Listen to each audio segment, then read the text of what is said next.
Mesdames, Messieurs, chers compatriotes et toutes celles de ceux qui me font l'honneur de suivre les actions de SOS Cameroun Solidarity par ma voix et du CCT, le Conseil camerounais de transition, je vous dirai jamais assez merci pour ce que vous nous apportez au quotidien. Sans vous, nous ne sommes rien et nous ne serons jamais rien. C'est pour cela que je ne manque aucune occasion, ici comme ailleurs, pour vous renouveler nos remerciements. Merci à toutes et merci à tous. Mes chers compatriotes, aujourd'hui est un nouveau jour. Nous sommes au début de la semaine. Ici chez nous, il est 4h03. Nous sommes debout parce que le grand architecte de l'univers l'a voulu. Appelle-le comme tu veux, Zamba, Zambe, Zama, Tatabe, Si, Loba, God, Job, Allah. Donne-lui le nom que tu veux, mais glorifie-le et célèbre la vie. Ce matin, mon équipe et moi-même, nous avons été bénis par Dieu. Et être ici ce matin et parler avec vous, échanger avec vous, c'est célébrer la vie.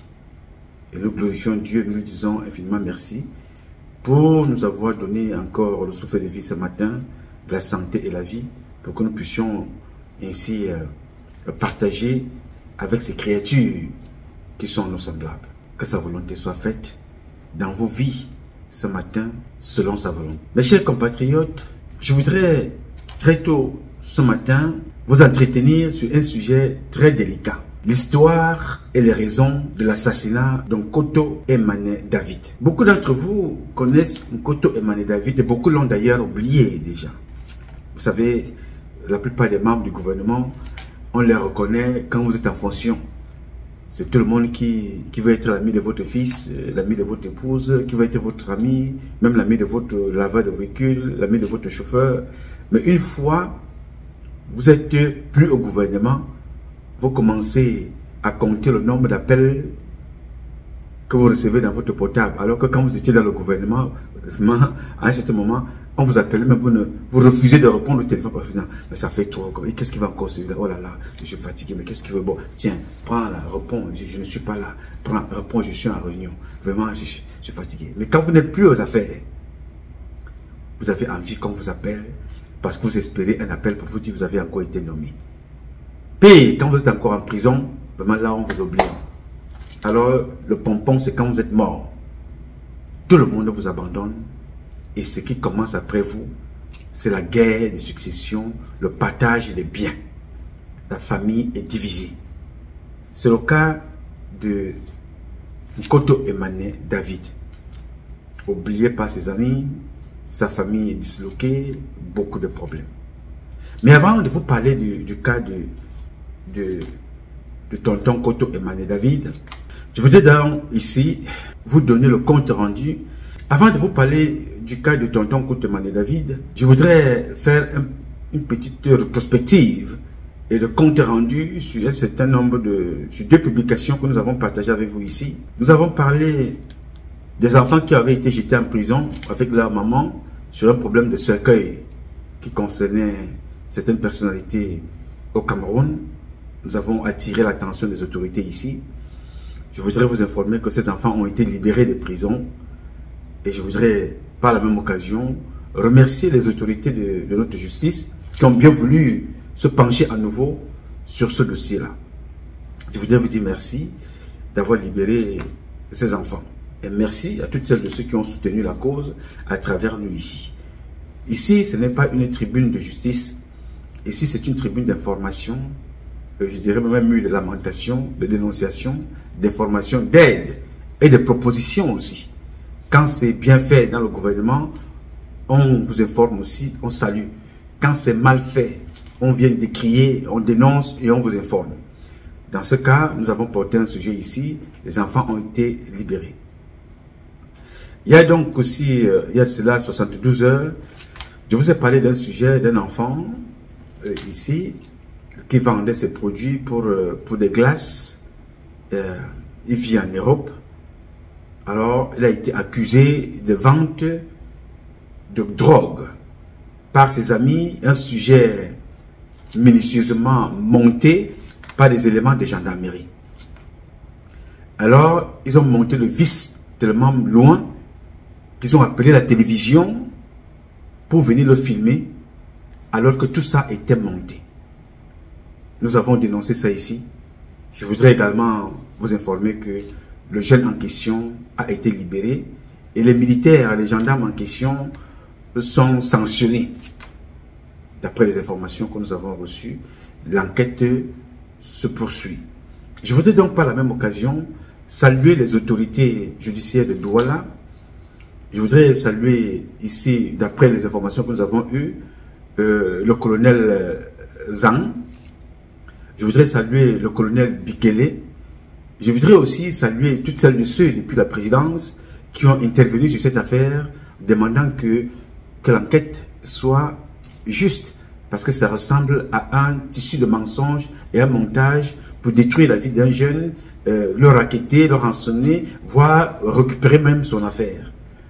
Alors, je voudrais ici remercier toutes les autorités qui ont contribué à cette opération pour que justice soit faite. Et qu'ils veillent, parce que beaucoup de personnes sont comme ça impliquées dans de tels comportements dans notre pays. La rançon, le chantage, le mensonge, des accusations comme ça formées de toutes pièces pour racketter quelqu'un, lui prendre des sous, détruire son image. Donc c'est ce qui a été fait concernant ce jeune garçon. Je voudrais donc ici remercier toutes les autorités qui ont bien voulu intervenir sur cette affaire et remercier aussi mes équipes ici et vous autres qui nous accompagnez dans chaque action que nous menons ici. C'est ce que nous attendons de notre pays. Vraiment que justice soit faite et que ces gendarmes soient sanctionnés pour avoir tenté de détruire la vie d'un compatriote. Je pense qu'il se réserve encore le droit ici de porter plainte parce que pour les dommages que cela a pu porter à l'endroit de sa personne, l'image salie comme ça, menottée, accusée de vendeur de drogue, ça court partout dans le monde.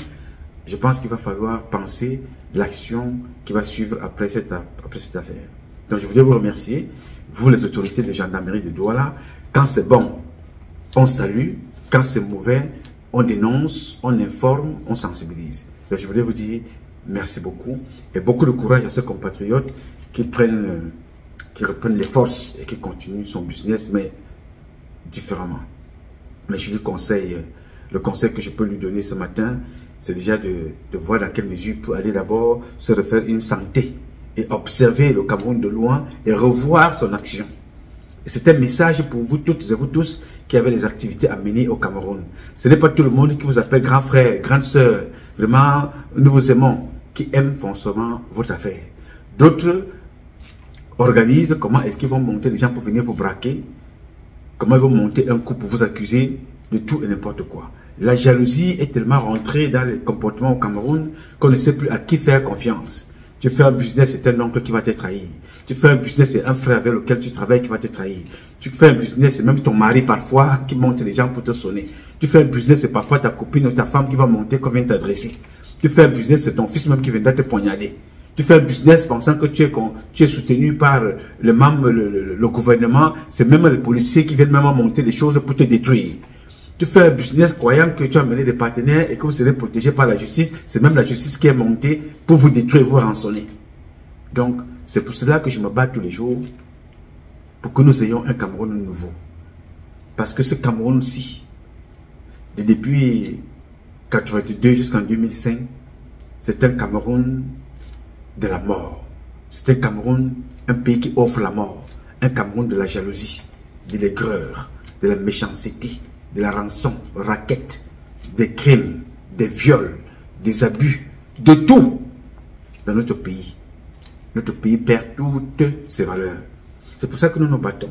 Qu'aussi longtemps que M. Biya sera là avec sa famille maudite, les enfants comme ça iront en prison alors que les vrais voleurs sont à Yaoundé, les vrais assassins sont à Yaoundé. Je suis donc convaincu que dans tout ce que je viens de vous dire, il y a encore certaines personnes dans cette justice qui font un bon travail. Elles ne sont pas nombreuses, mais elles existent. Il y a encore des gendarmes qui font encore du bon travail. Il y a des policiers, il y a quelques-uns qui sont encore humains et professionnels qui font du bon travail. Il y a des militaires, il y a des douaniers, il y a des enquêteurs, il y a des juges, il y a des magistrats, il y a des présidents des tribunaux, il y a des juges d'instruction qui font encore du bon travail. Donc, je voudrais ici vous dire de faire très très attention et qu'on se batte pour qu'un Cameroun nouveau puisse voir le jour. Merci à toutes et merci à tous. Alors mes chers compatriotes, je voudrais vous entretenir ce matin sur le cas de notre... c'est un oncle pour certains, c'est un papa pour d'autres, c'est un cousin, c'est un compatriote, c'est un collègue de travail, un collègue du gouvernement, c'est un grand-père pour certains, c'est un arrière-grand-père pour d'autres, qui nous a quitté Nkoto Emmanuel. Mais le cas de Nkoto Emmanuel va nous permettre de dénoncer certaines dérives et de sensibiliser ceux qui ne sont pas encore victimes et d'attirer l'attention de ceux qui organisent de tels comportements dans notre pays, le Cameroun. Je voudrais également vous rappeler que les dossiers que j'ai reçus, tous ces dossiers que j'ai reçus, m'ont été envoyés par nos contacts à la police, d'autres à la gendarmerie, d'autres nous avons reçus à la justice. Nous avons reçu également certaines copies qui nous viennent de la présidence de la République. Donc, Donc, l'honnêteté intellectuelle veut que je vous donne quand même comme ça de façon vague et évasive les sources de cette information. Je ne suis pas au Cameroun. Tout ça me trouve ici. Et je partage avec vous pour que chacun d'entre vous, de près ou de loin qui est concerné dans des comportements pareils, prenne des dispositions qui s'imposent. Parce qu'on ne sait pas quand est-ce que Dieu nous appelle. Bien. Je veux enlever les lunettes de mon ami Augustine. Donc, ici, nous avons eu le premier document qui nous relate l'histoire et les raisons de l'assassinat de Nkoto Emmanuel David. Dans ce document sommaire, nous avons eu une vie, number one, une vie marquée par la trahison et la manipulation. Deuxièmement, les raisons de son assassinat. Troisièmement, une retraite empoisonnée. Quatrième paragraphe, le film de la mort de Nkoto. Cinquième paragraphe, la tentative désespérée de sauvetage en Tunisie. Sixième paragraphe, la fin tragique. Septième paragraphe, manipulation de l'héritage. Et enfin, la conclusion.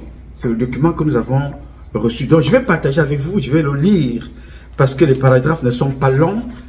Et nous avons également reçu la lettre qui a été envoyée au ministre de la Justice, garde des Sceaux. Nous avons également reçu la lettre envoyée au président de la République, son Excellence Paul Biya.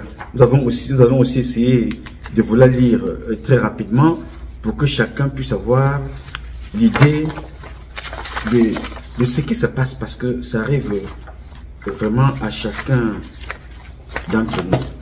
Donc, mes chers compatriotes, nous allons donc commencer par la lecture du premier paragraphe. On nous dit ici, Nkoto Emmanuel David, ancien directeur général de Camtel, pendant 14 ans, était un homme d'une intelligence remarquable, connu pour avoir introduit la fibre optique au Cameroun. Marié légalement le 20 septembre 1984 à Madame Nkoto Pauline, née Ntangono Meka Pauline, sous un régime de monogamie et de communauté de biens. Il eut 3 filles avec elle. Cependant, sa vie personnelle était marquée par une complexité douloureuse. Il reconnut également de nombreux enfants nés hors mariage. Le 17 septembre 2022, Nkoto Emmanuel David est officiellement décédé des suites d'une maladie à l'hôpital de la Caisse à Yaoundé. Pourtant, des enquêtes ultérieures ont révélé des éléments troublants, laissant croire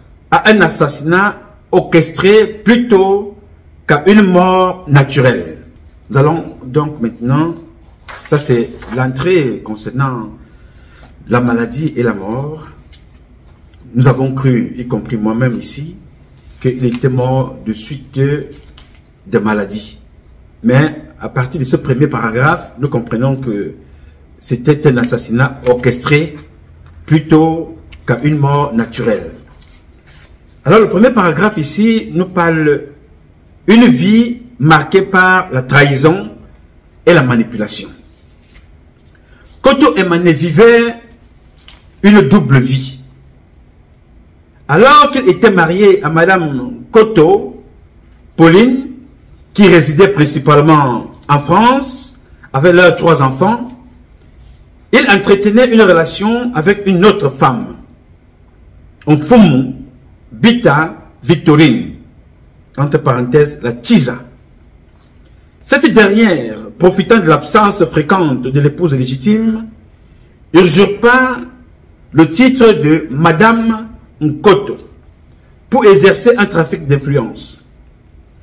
Elle alla jusqu'à nouer des contacts avec les adversaires politiques de Nkoto et l'incita à l'épouser sans qu'elle ne divorce de son premier mariage. En 2001, cette situation conduisit à un scandale public. L'épouse légitime porta plainte pour bigamie.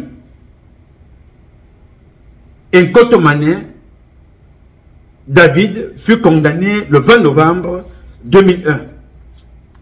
Bien qu'il évita la prison en tant qu'un délinquant primaire, il fut contraint de payer une amende. Deuxième paragraphe. Les raisons de son assassinat. Là, ça devient très sérieux. Là, nous sommes au niveau des raisons de son assassinat. Nkoto Emmanuel David était un homme respecté, notamment pour avoir régressé comme tel. Son succès lui valut l'estime du chef de l'État, au point où les rumeurs circulaient sur sa nomination à un poste ministériel prestigieux. Cette perspective inquiéta ses adversaires politiques, donc son propre frère, Mvondo Ayolo, alors DCC. Je rappelle ici que le titre, c'est « Les raisons de son assassinat ». Ce document nous est donné par ses frères et certains qui sont à la DGRE et d'autres qui sont à la présidence. C'est un document qui est adressé à Paul Biya, à Yaoundé. Je reprends ce paragraphe parce qu'il est important. Je pense qu'il porte donc le poids de tout ce qui se passe jusqu'à ce jour. Ce paragraphe, les autres paragraphes peuvent encore, vous pouvez les mettre de côté, mais celui-ci est très important. Les raisons de son assassinat. Le rapport dit que Nkoto Emmanuel David était un homme respecté, notamment pour avoir régressé comme tel. Son succès lui valut l'estime du chef de l'État au point où les rumeurs circulaient. Les rumeurs, le mot rumeur. Les rumeurs circulaient sur sa nomination à un poste ministériel prestigieux. Cette perspective inquiéta ses adversaires politiques. Rappelez-vous qu'un peu plus loin, le même document dit que sa femme avait fait alliance avec certains adversaires politiques, dont Nkoto Emmanuel David. Un peu plus loin dans ce propos. Donc, cette perspective inquiéta ses adversaires politiques. Donc, son propre frère, Mvondo Ayolo, alors DCC. Mvondo Ayolo est-il un acteur politique? Je n'en sais pas trop. Occupe-t-il un poste politique? Je n'en sais trop rien. Je vous lis ici le rapport qui a été mis à notre disposition. Donc, ici, le rapport dit les perspectives de voir Nkoto Emmanuel nommé à un poste prestigieux de ministre inquiéta ses adversaires politiques. Donc, son propre frère à la personne de Mvondo Ayolo, alors DCC. Ces derniers, donc ses adversaires politiques, en complicité avec Madame Mfumu Bita Victorine, dont la Tiza, qui a perdu donc le procès, déjà parce que la femme, première femme avec laquelle Nkoto avait eu 3 enfants, a porté plainte pour bigamie à son mari. Donc à partir de là, le jugement a été prononcé. Donc la Tiza a perdu parce que son mariage n'est plus légal. Alors ce dernier, en complicité avec la Tiza, Madame Fumubita Victorine, ordire un plan machiavélique pour éliminer Nkoto Emmanuel David tout en faisant passer sa mort pour naturelle. Là, ça commence à être grave et sérieux.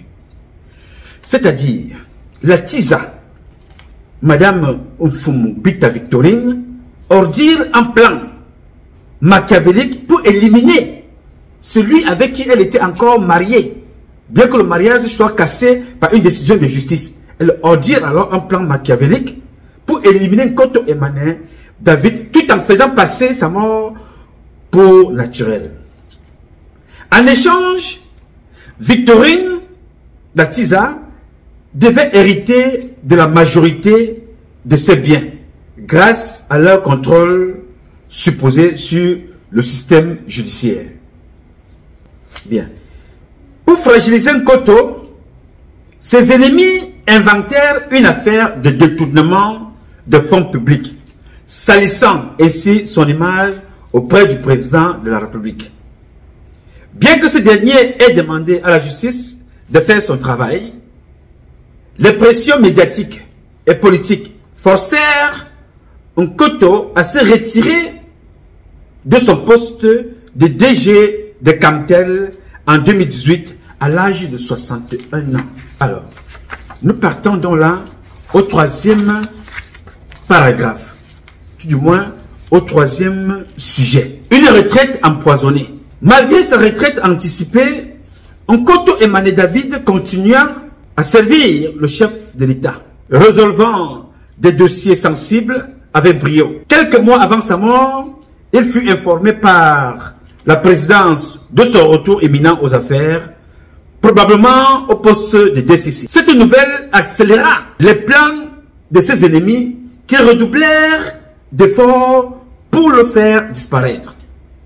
Vous vous rappelez très bien du paragraphe précédent que sa nomination éventuelle à venir inquiétait plusieurs personnes, dont ses opposants politiques, parmi lesquels le DCC Mvondo Ayolo, qui est en ce moment directeur du cabinet civil.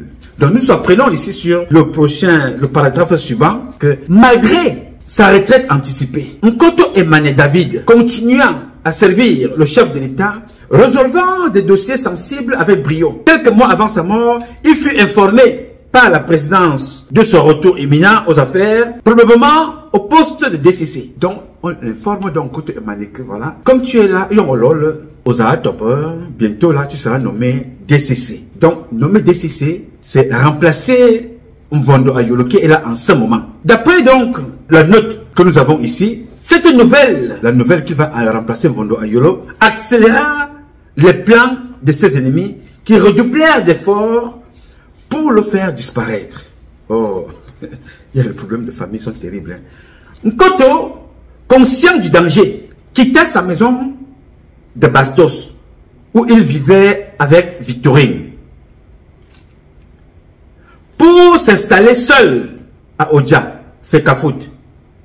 Il se méfiait désormais de Victorine au point de refuser de manger sa nourriture. Craignant qu'elle ne l'empoisonne, il confia même à l'une de ses filles, Nathalie, ses soupçons quant à une tentative d'empoisonnement. Là, ça devient sérieux.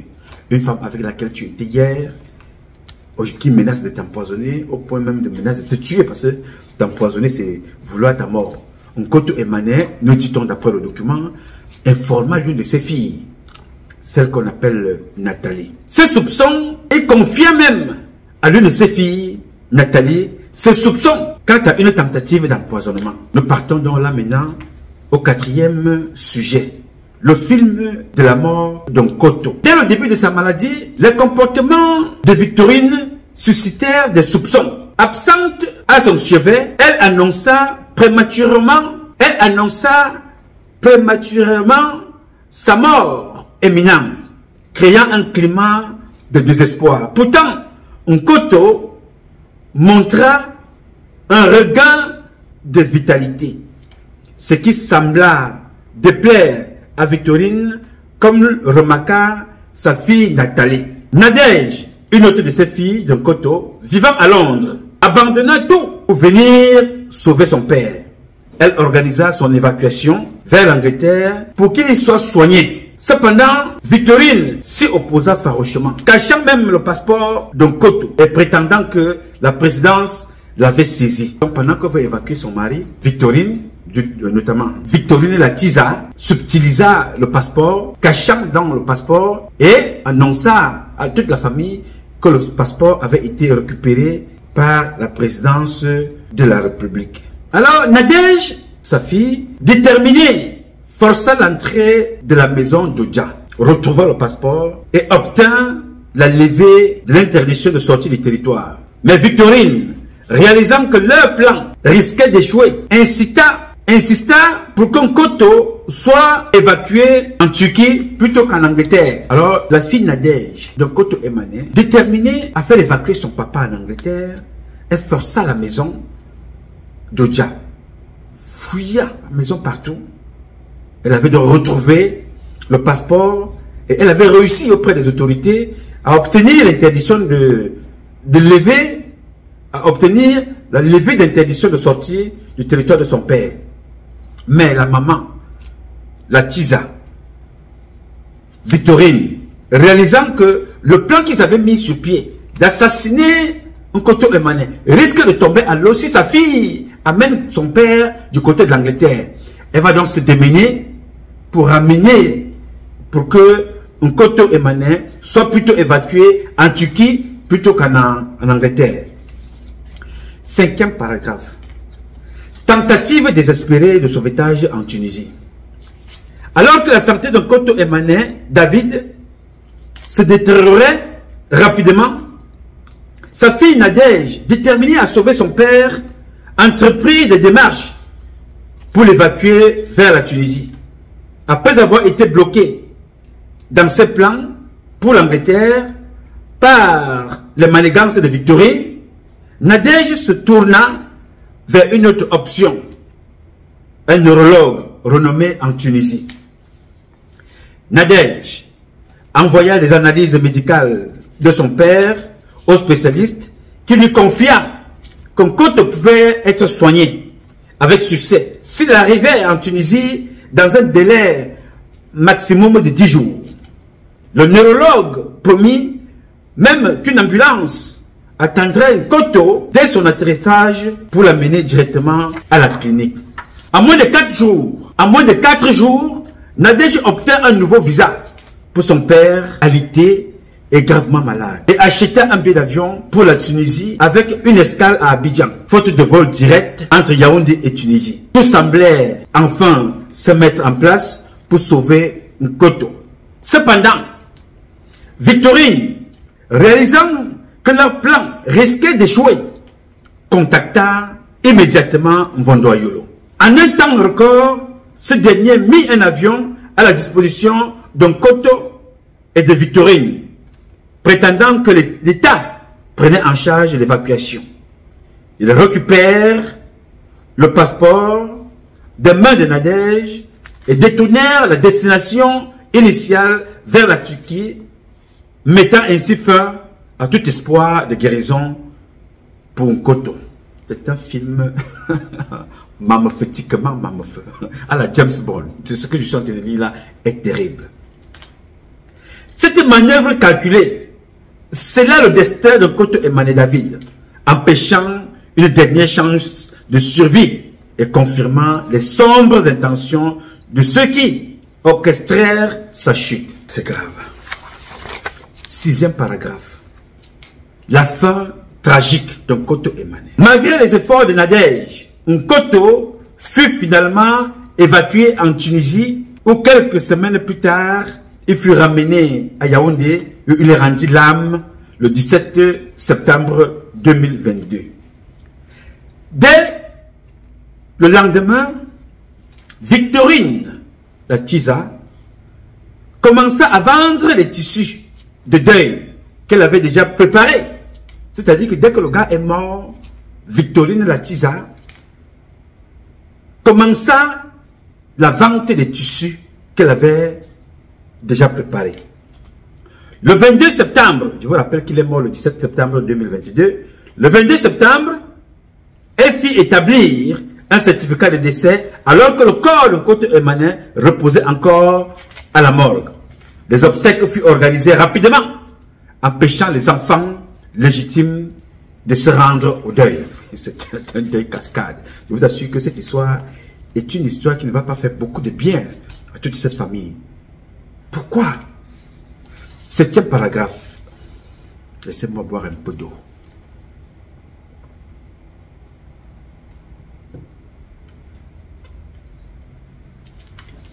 Revenons donc au 7e paragraphe. Victorine profita de la situation pour organiser la succession, désignant son fils, Jonathan Koto, comme successeur de feu Koto Emane. Pourtant, Koto avait régné Jonathan, ayant découvert qu'il n'était pas son fils biologique. C'est-à-dire, pendant que Victorine était mariée illégalement, parce que le mariage a été cassé, à monsieur Nkoto Emane David, elle a fait un enfant. Dans ce mariage kamikaze, l'enfant s'appelle, parce qu'il est encore là, le bonhomme, Jonathan Nkoto. Alors, Nkoto Emane s'était rendu compte de son vivant que sa femme le trompait et que cet enfant n'était pas de son enfant. Et que l'enfant était plutôt l'enfant de Zemeka.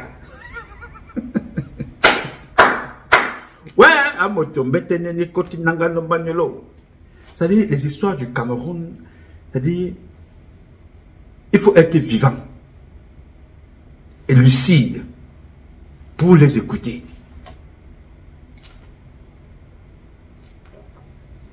Nkoto Emane David était donc marié à cette femme-là, Victorine. Pendant qu'ils sont dans le foyer, déjà dans un mariage illégal, Victorine entretenait encore une autre relation dehors avec un autre kamikaze boy. On l'appelle même bad boy, un mauvais garçon. Rémi Zemeka. Ils ont fait un enfant. Le nom de cet enfant-là s'appelle Jonathan. Jonathan Koto. Bien que Koto Emane a dit qu'il ne reconnaît pas cet enfant-là, sa mère a tout fait pendant que le corps est là, le deuil se fait de façon kamikaze, à l'issue de d'autres enfants qui ne connaissent même pas ce qui se passe. Elle a ramassé la succession que voilà, c'est ce garçon-là qu'elle a conçu dehors avec Rémi Zemeka, en lieu et place des enfants de monsieur Koto. Elle a fait plutôt de cet enfant-là l'héritier légal. Alors que, avant la mort de Koto, il avait dit que cet enfant-là, il ne le reconnaît pas. De retour à Yaoundé, Victorine vendit des propriétés et des véhicules, changeant les noms des propriétaires pour ceux de ces 3 filles qui n'étaient pas les enfants biologiques d'un Koto, mais qu'il avait reconnu. Qu'il a reconnu pourtant, elles étaient déjà majeures. Koto a reconnu les enfants, alors que ces enfants étaient déjà majeurs et avaient déjà été reconnus par leur père biologique une fois. C'est-à-dire, quand cette femme-ci, pour toi qui suis, vient en mariage chez Koto, elle a déjà 3 enfants, des filles. Ces enfants-là ont un père. Leur papa les avait déjà reconnus. Mais elle arrive dans ce faux mariage organisé avec Koto, un mariage illégal. Ces enfants-là sont encore reconnus par un Koto. Ça fait 2 pères. Quand je vous dis souvent ici qu'il y a des femmes qui ont des enfants avec 14 pères et demi, c'est-à-dire que vous croyez que je plaisante. Les voilà ici. C'est-à-dire que le père de ces enfants les a reconnus. Nkoto Emane aussi les a reconnus. Donc, ces enfants sont donc les noms qui suivent. Voici donc les noms des enfants. Ango, Aïssi, Jeanne, Daniel. Akono, Aïssi, Claudine, Pascal. Et Kuna, Aïssi, Marcel. Kuna, Aïssi, Marcel, Elia. Voilà les 3 enfants reconnus par 2 pères. Donc, automatiquement ici, il y a une reconnaissance qui doit être illégale. Parce que les enfants ont déjà été reconnus par leur père. Et Nkoto Emane les reconnaît pendant qu'ils sont déjà majeurs.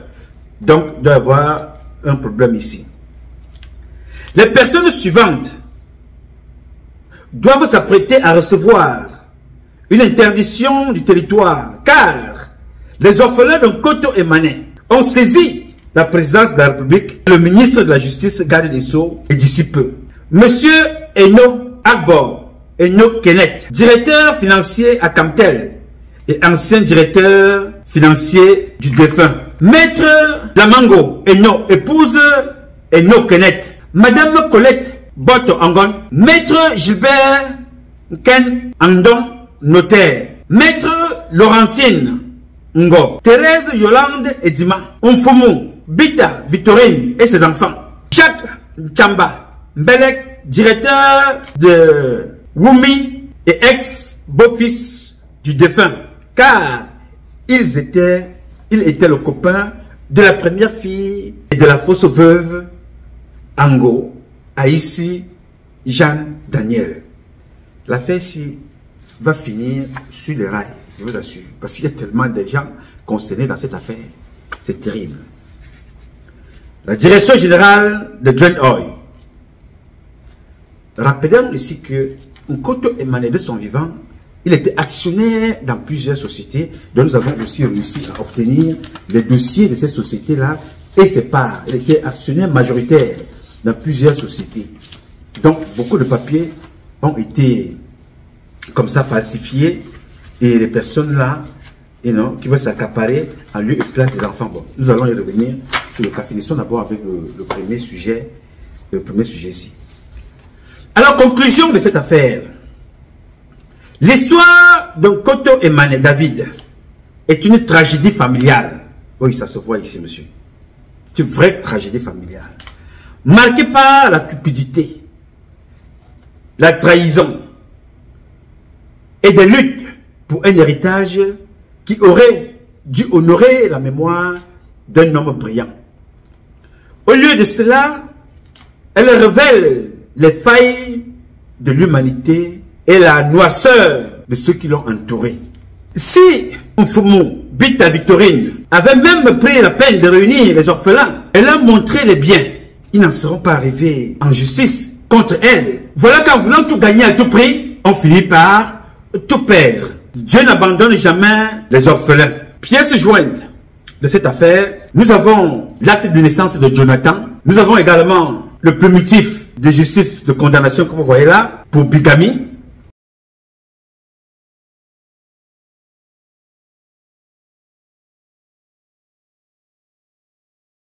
Nous avons également le certificat de décès obtenu le 22 septembre 2024.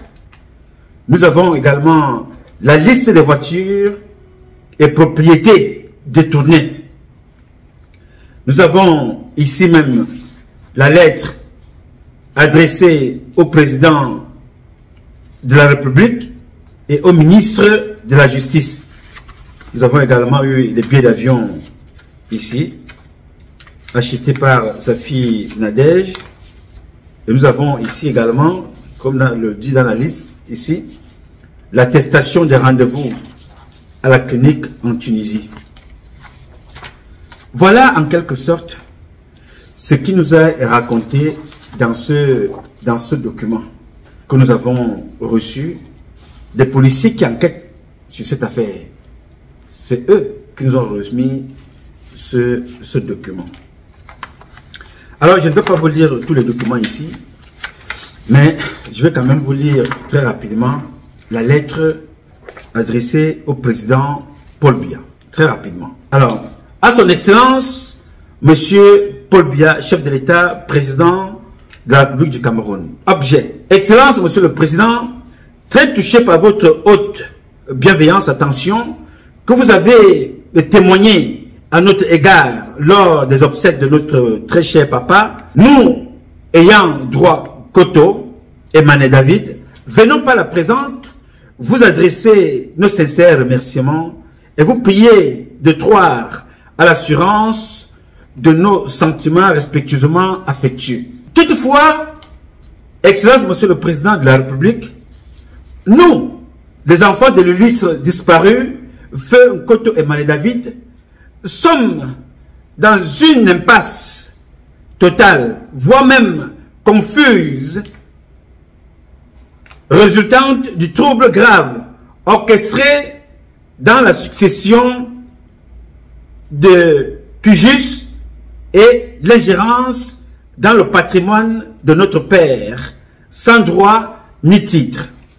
En effet, Des individus mal intentionnés, aussi bien proches de la famille qu'éloignés d'elle, ont développé des manœuvres frauduleuses pour s'accaparer de ses biens.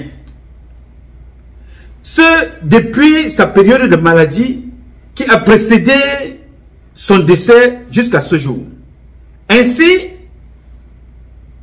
certains se sont appropriés de ces biens immobiliers en les immatriculant en leur nom, y compris des terres qu'il a héritées de ses aïeux. D'autres ont vendu ces biens frauduleusement et d'autres encore tentent de dissimuler les biens dont la gestion leur a été confiée par le défunt.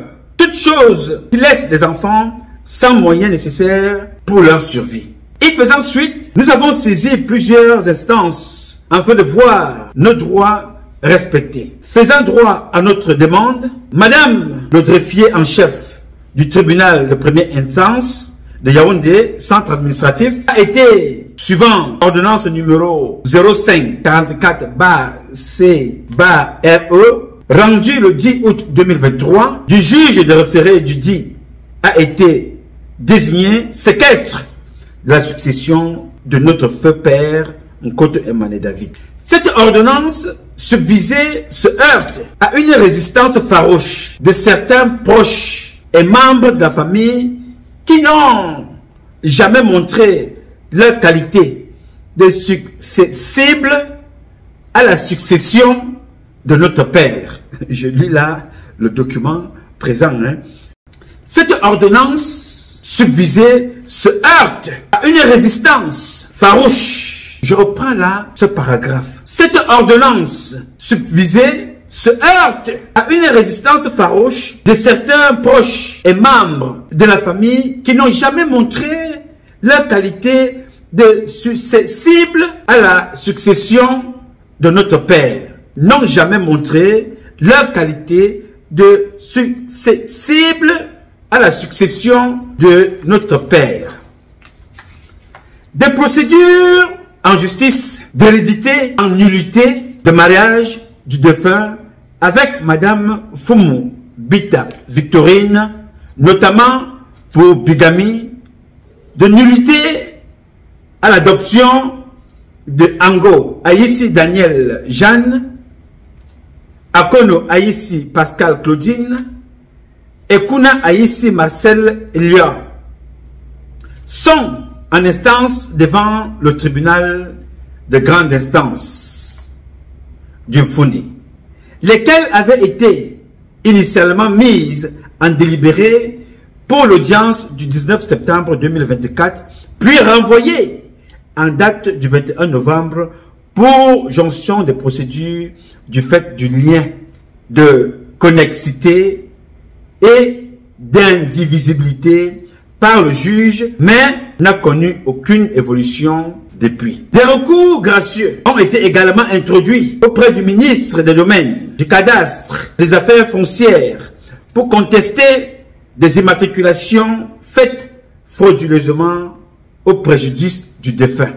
Aussi implorons-nous votre haute intervention, afin que vous preniez des mesures urgentes et nécessaires pour que les orphelins jouissent pleinement du patrimoine de leur père, car actuellement, ils sont sans voix et vous êtes désormais les derniers refuges, surtout que lors de vos multiples discours, vous avez toujours prôné la justice et l'équité.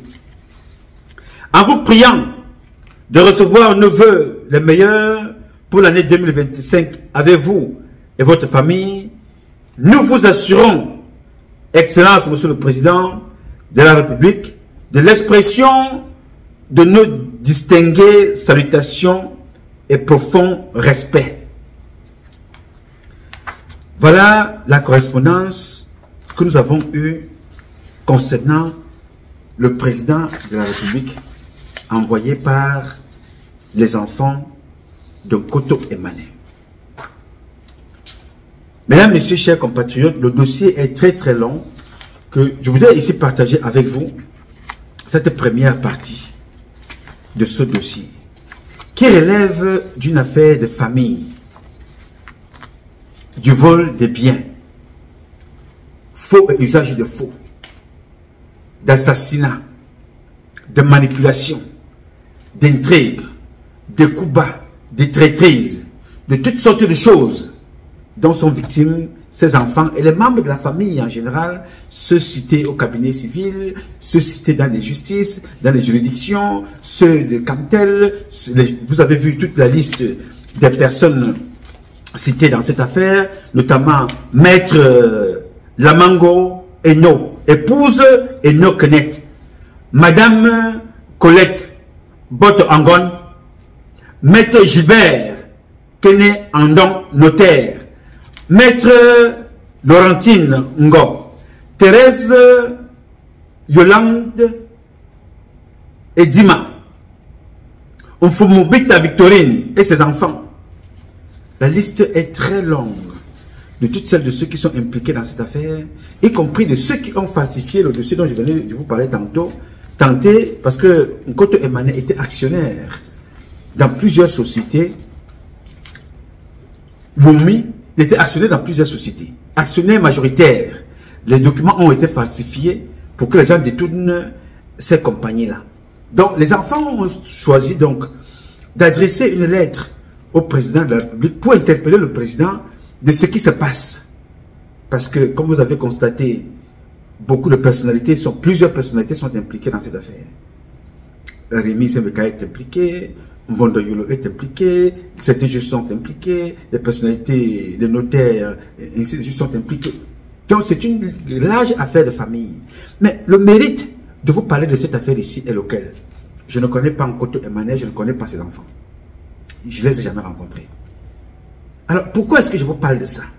Je vous parle de ça parce que beaucoup d'entre vous, dans vos familles, vous êtes victimes de comportements comme ça. Le père est mort. Les enfants illégitimes s'accaparent des biens. Le père est mort. Les enfants qu'il a adoptés s'accaparent des biens. Le père est mort. Parfois même, c'est les femmes qui se disputent. D'autres, avec la complicité des membres du gouvernement, en justice, font des faux papiers, délaissent une partie de la famille. Ça crée le désordre dans la famille. Vous voyez ça chez Akelemuna et Amatutumuna. Vous voyez ça dans la famille de Fotso. Chaque fois que nous publions ici, ce n'est pas pour faire des buzz, ce n'est pas pour le plaisir de venir nous écouter, c'est pour que des choses comme ça ne se répètent plus. Et que vous, parents encore vivants, prenez le temps de faire comme Priso avait fait à Douala. Il appelle ses enfants et partage tout pendant qu'il est encore vivant, pour éviter des problèmes de ce genre. Je vous parle de ça ici, je ne connais personne de tout ce monde-là. Je ne sais pas qui dit vrai, qui dit faux.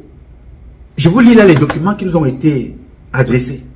Pour que chacun d'entre vous se dise que voilà, il ne faut pas que cela arrive à mes enfants. Il ne faut pas que la mort, le corps, le nom de notre père, le patrimoine de notre père soit comme ça, bafoué après sa mort. C'est pour ça que je vous lis ce truc-ci. Pour que cela ne vous arrive pas. Moi, je ne peux pas faire justice ici parce que je ne connais pas de quoi est-ce qu'il est question. Mais je vous lis. Le fond dans cette affaire, pour moi, c'est lequel?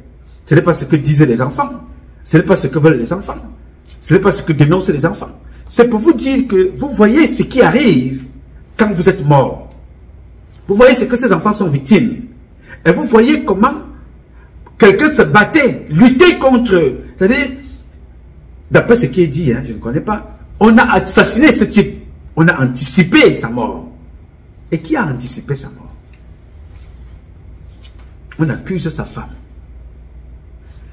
qu'elle a tout manigancé jusqu'à voler le passeport de son mari. Elle est allée cacher le passeport de son mari. Sa fille quitte Londres pour dire qu'il faut que j'amène mon père à l'hôpital. Elle fait tout. Jusque là, on détourne. Pendant que le corps est même encore à la morgue, la femme est en train de vendre le tissu paille pour le deuil. Pendant que le deuil n'est même pas encore terminé, elle a récupéré tout, elle est en train de vendre les biens. Tout ça, elle n'est pas légale, elle n'est pas légitime. Il y a une femme légitime, la première femme qui a gagné le procès du primitif que vous voyez là. Mais Madame Fumon Victorine s'accapare, elle s'agite, elle est partout, elle court. Et cette femme Souvenez-vous que la même femme que vous voyez là, elle a organisé le même désordre au courant de la mort de Madame Mat Angeline Mincha. La même Victorine avait fait de ça son affaire, faisant tout pour accuser le mari de la femme. Ça, ce n'est que ce que je peux vous donner comme le petit lien que je peux faire entre les deux affaires. Cette femme Victorine là, qui est elle-même lesbienne, ça je peux justifier ça. Ça au moins je peux justifier. Le reste je ne connais pas. Elle entretenait une relation avec celle qui est morte qu'on appelait Mat Angélique Mincha, avec une autre épouse, une autre femme à Douala.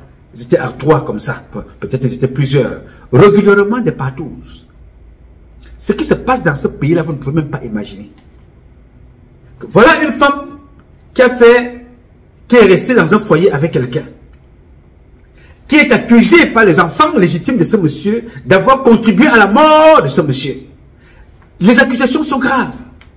La situation est grave. Paul Biya n'est pas épargné des comportements comme ça. Oui, parce que dans la gestion de ce que vous voyez là, les enfants de Chantal Biya ont mis Paul Biya dans beaucoup de problèmes. Affaire de la canne. Canne Gate. Les enfants de Chantal Biya sont impliqués dans ce détournement. Les enfants de Chantal Biya sont impliqués dans beaucoup de détournements. Demain matin, quand nous allons parler de cette affaire, un jour quand Paul Biya ne sera plus là, ces enfants risquent de fuir. Alors que quand ils étaient là dehors, ils agissaient toujours au nom des enfants de la première dame, sous couvert de Paul Biya. Ils ont puisé l'argent des Camerounais. Ils ont abusé des Camerounais. Biyabi Vondo, à travers cette affaire, devait être inspiré de ce qui se passe à son frère, Nkoto Emane. Comment ils se sont organisés à tuer Nkoto Emane de son vivant. Et comment ils se sont organisés également à Yaoundé à tuer Paul Biya de son vivant. C'est ça que moi je fais comme lien. Je ne connais pas la famille de Nkoto Emane, bien qu'il soit un parent et quand. Je ne connais pas sa femme, je ne connais pas ses femmes, je ne connais pas ses enfants. Mais ce qui se passe là, publiquement, par ses enfants, a le mérite d'attirer l'attention de tout le monde. Ces enfants qui viennent pleurer publiquement, viennent dénoncer quelque chose que je vous dis ici depuis. Pendant que vous êtes encore vivant, arrangez vos vies. Ce que vous avez emmagasiné là de votre vivant, voilà comment ça finit. Nkoto Emane a pris des gens, il a créé des sociétés, il a mis les noms d'emprunt, il a confié ça à des personnes. Des sociétés parfois qui étaient vendues, il a acheté, il a plus de parts que certaines personnes veulent voler.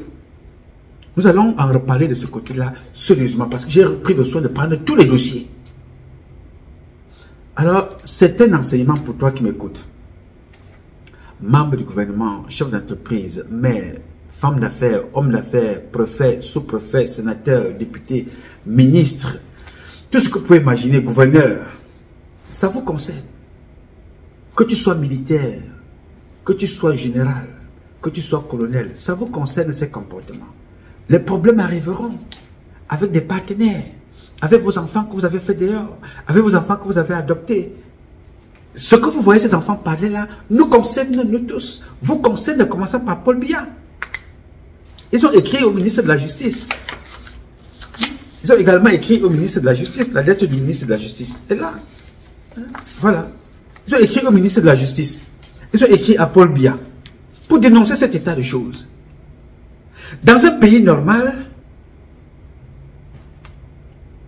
on devait instruire une enquête indépendante, nommer des juges pour recommencer toute cette affaire à zéro. Et voir quelle est la responsabilité de cette femme. Je vous dis que le nom que vous voyez là, Victorine là, l'ex d'Nkoto, la Tissa, cette Tissa là, son nom s'était déjà retrouvé dans beaucoup de choses entre les enfants, la famille de Mat Angélique Mincha, la gendarmerie, le cabinet civil et cette dame. Qu'est-ce qu'elle avait à faire dans la famille de Mat Angélique Mincha? Au point d'aller imposer un certain nombre de choses là-bas. Si on ne s'était pas interposé ici en dénonçant comme nous faisons là maintenant, le mari de Mat Angélique Mincha serait en prison aujourd'hui. Alors c'est au commis de l'État, hein? Il a servi l'État, ce type. Mais cette femme-ci, là, habitée par un esprit satanique et de sorcellerie, a voulu absolument que ce monsieur aille en prison pour rien.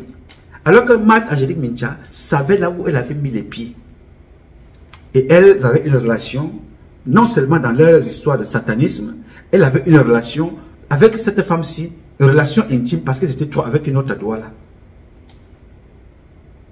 Alors, ce désordre-ci se justifie par un esprit malsain qui habite cette femme. Maintenant, je ne peux pas faire la justice dans cette affaire parce que je ne connais pas. Il y a des juges. Nous avons tout simplement le mérite ici d'attirer l'attention des uns et des autres. Voilà ça. Voyez ça au clair. La justice avait déjà condamné cette femme. Il a condamné son mari, a condamné un Koto à l'époque. Comme c'était un délinquant primaire, on a dit voilà, tu ne fais pas la prison.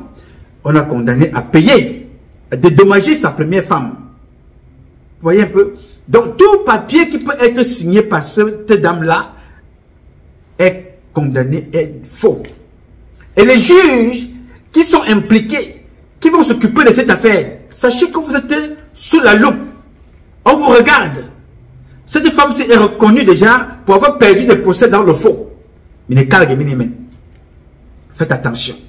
Vous risquerez de perdre vos postes par la manipulation. Je vous rappelle, mesdames, messieurs, s'il vous plaît, mes chers parents, que vous êtes membres du gouvernement. En prison, là, il y a des ministres, il y a des directeurs généraux, il y a des huissiers et des comptables, il y a des colonels. Il faut que cela vous apprenne quelque chose. Ces gens-là intervenaient aussi sur les dossiers qui ne les concernaient pas. Parce qu'on allait les voir pour des relations. Non, il appelle son frère. Non, non, on fait appui sur un dossier pour justifier, pour légaliser et officialiser le faux. Mais ces gens-là aujourd'hui sont en prison. Toutes les personnes à qui ils ont rendu service ne sont jamais allées leur rendre visite. Alors quand vous prenez des décisions, prenez-les et tenant compte de la vérité, de votre intelligence, votre capacité à faire le discernement. N'agissez pas toujours sur le trafic, sur le sceau du trafic d'influence, la manipulation ou la corruption. Parce que le temps passant, ça va vous rattraper. Et c'est vous qui serez sali. Je vous le dis sincèrement, ce n'est pas bon. Nous, les bêtis, nous avons mal géré ce pays. Là, ce n'est pas les Bamileke. C'est la famille de Biya. Les enfants que vous voyez là, c'est les petits Benanga.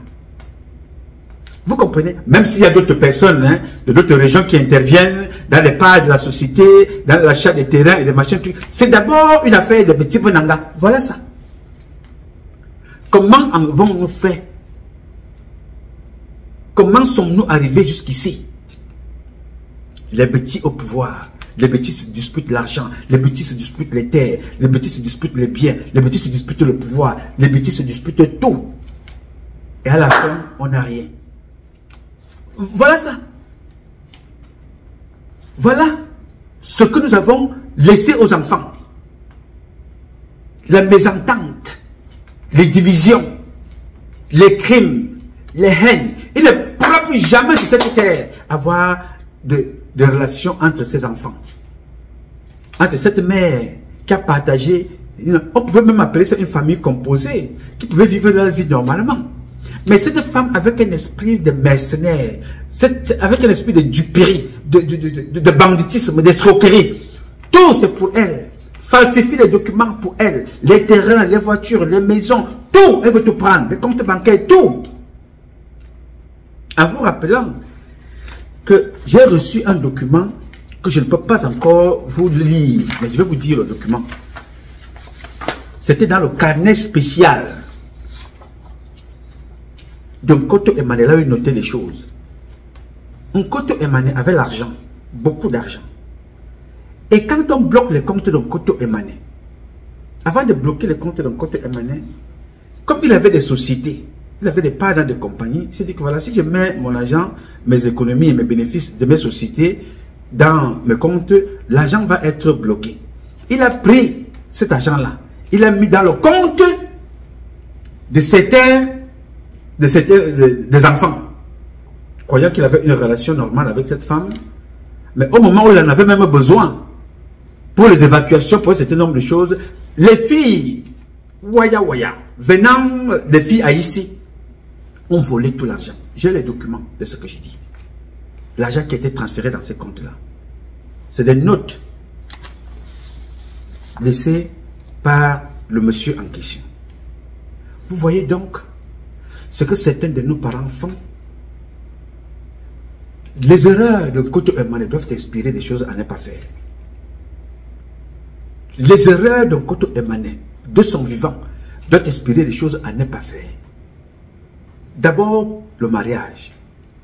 De deux, vivre au Cameroun et ta femme est de l'autre côté, avec les enfants. Pendant ce temps, tu vas confier ta vie à une rococo. Parce qu'une fille qui a déjà fait, on ne sait même pas, il faut même qu'Aïssi. Aïssi qui a reconnu les 3 filles là. Aïssi doit aussi aller faire des examens pour savoir que est-ce que ces enfants même là sont mes vrais enfants. Parce que cette femme-ci là, ça peut être le genre de femme qui vit avec des hommes, après elle te tue, elle prend des richesses, elle va avec un autre, après elle te tue, elle s'accapare des richesses. Je ne sais pas. Parce que ce comportement-là, il ressemble. Tu vas déshériter quelqu'un, parce que l'enfant c'est l'héritage de quelqu'un. Tu vas déshériter Aïssi de ses enfants qu'il a accouchés. Parce que tu es avec un milliardaire. Tu vas donner cet enfant à un milliardaire qui est reconnu lui aussi fou, amoureux, parce que ces enfants, ces femmes-là parfois mettent parfois, c'est des écorces dans le manjanja là-bas, je ne sais pas trop. C'est-à-dire que quand tu émanes aveuglement, reconnaît les enfants qui sont déjà majeurs, alors que ce n'est pas comme ça que ça se passe. Il n'a pas consulté son avocat.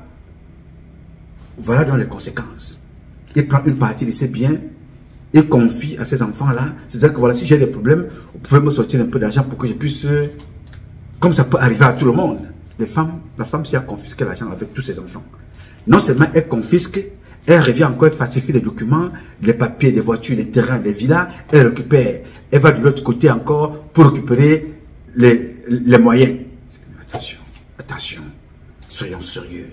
Soyons un tout petit peu reconnaissants. Ces enfants-là ont une maman. Non seulement tu as trompé le monsieur dans le foyer, dans le mariage, tu es allé faire un enfant dehors avec quelqu'un d'autre, tu viens encore dans le faux. Pourquoi seulement toi? Est-ce que tu es seul?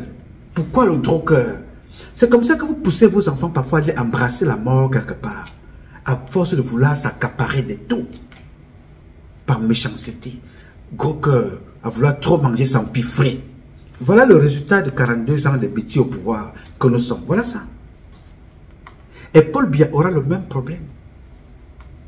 Oui, Paul Biya aura le même problème à l'avenir. Parce que sa femme, là, Chantal Biya, qui a l'air d'être une fille qui n'apprend pas dans le tas, qui fonctionne pensant que l'argent du pouvoir là va être éternel, elle se trompe. Parce que les Français vont prendre la part le moment venu. On va commencer par te poursuivre en Europe. Parce que tu ne peux pas vivre en Vomeka. Et ta fille ne peut pas vivre au Cameroun. Qui va la faire vivre là-bas? Elle va vivre comment? Puisqu'elle vit sous pression de la drogue, sous perfusion de la drogue. La drogue sera interdite au Cameroun. Le sodomifiant va être interdit. Allez sucer les fesses de femmes, ça ne sera plus au Cameroun. Elle va vivre comment? Vous allez vivre comment? Donc c'est important pour vous de commencer donc à apprendre comment régler ce genre de choses pendant que vous avez encore un soupçon du pouvoir. Alors, mes chers compatriotes, enfants de Koto Emane, je voudrais vous dire ici, vous avez fait une très bonne démarche en s'adressant au président de la République du Cameroun. Parce que l'histoire retiendra que vous avez écrit. Le président va-t-il recevoir les documents? Je ne sais pas. Parce que ces documents, puisque vous avez inculpé le directeur du cabinet civil, est-ce que ces documents passeront par le cabinet civil? Je n'en sais tout rien. Est-ce que ces documents passeront par le secrétariat? Je n'en sais tout rien. Mais nous les avons eus avec les cachets du côté de la DGRE. Nous avons eu certains documents du côté du tribunal. Et d'autres par nos canaux que nous connaissons et nous gardons le secret. Je vous dis beaucoup de courage à vous, mais soyez prudents. Dans ce pays-là, vous avez vu comment ils ont tué le fils de Atanganakuna. Parce que eux, dans ce pays, on règle les choses rien que par le crime. Non, il n'y a pas de médicaments. Alors faites attention. Si cette femme, je dis bien, si cette femme est accusée d'avoir tué votre père, faites attention vous-même à vos vies. et elle doit être poursuivie et une enquête doit être ouverte pour sécuriser les Camerounais et les Camerounaises. En ce qui me concerne, mon but ici, ce n'est ni de faire de la justice.